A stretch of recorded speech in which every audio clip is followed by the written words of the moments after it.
Later, so the special prosecutor, we are picking information that he's not been paid since August, and I know that the finance minister was summoned to appear before the Legal and Constitutional Affairs Committee to respond to this matter. What is your issue with how the office is being run?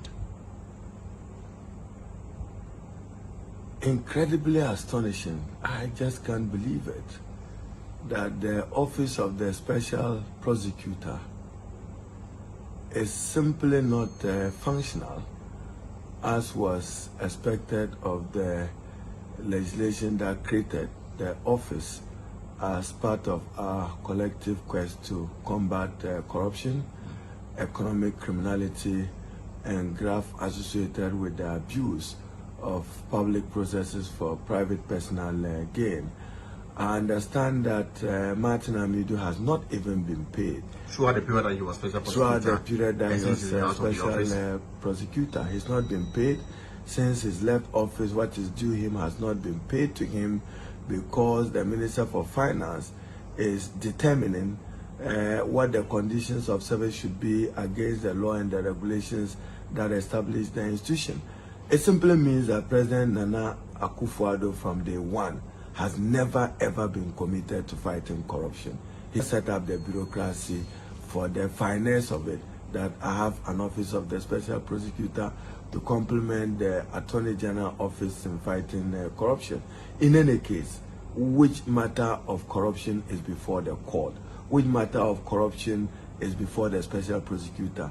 Many of his persons that are being investigated, very little is heard about the outcomes of those investigations. Look at what happened at the Northern Development Authority.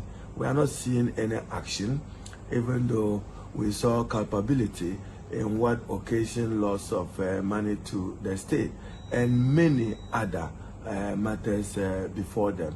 So one is not surprised. It is deliberate. Is intended to weaken the special prosecutor and to intimidate him not to live up to his calling. You know what justices of the Court of Appeal earn, what their associated privileges, facilities, and benefits are, and that must be given to the office of the special prosecutor. I appreciate the difficulty that Kisia Jabing is functioning in that particular office. It's estimated that Ghana loses over $2 billion to corruption every other year.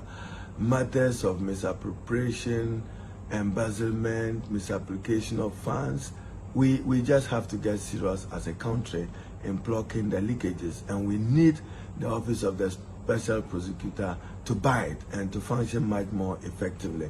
I'm profoundly disappointed in Nana Addo Dankwa and his handling of this matter, and our Committee on Constitutional Legal will take up this matter much more seriously. But I'm sure that you met the finance minister on this. You summoned him to appear before the committee to respond to this matter. The committee will do that today and then report back to me. But isn't this defeating the purpose for which the office was established? If you have the number one person charged with this responsibility and he is not paid,